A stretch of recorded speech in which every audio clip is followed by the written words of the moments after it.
If it eats grain, look for it to cost more in the grocery store this year.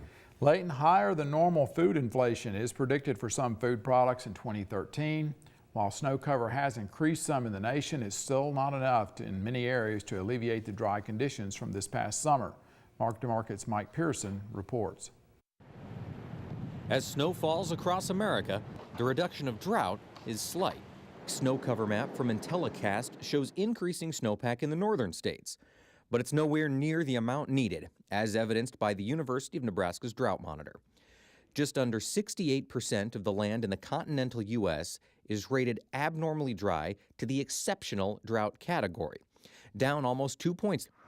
The arid conditions prompted a USDA economist to say higher than normal food price inflation is in store for this year. It had substantial and devastating impacts on the major field crops of the American Midwest.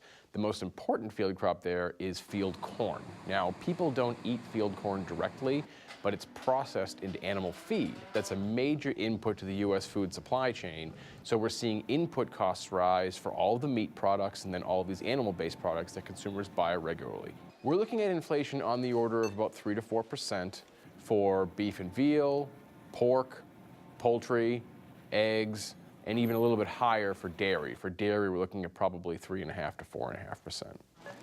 Volpe says the second half of the year will likely be when the full effects of drought will be realized on the price of processed food. These all rely on commodities. They rely on field corn and soybeans and so on, and those input costs are going up. It's just that due to the more stages that are involved in bringing them to the supermarkets and the contracts that govern these commodity prices for those foods, consumers won't see that till later in the year, and even probably to some small extent in the early part of 2014. The rise in commodities may not impact all items in your grocery store aisles, as normal food price inflation of 2.8% is likely to be in place for most items.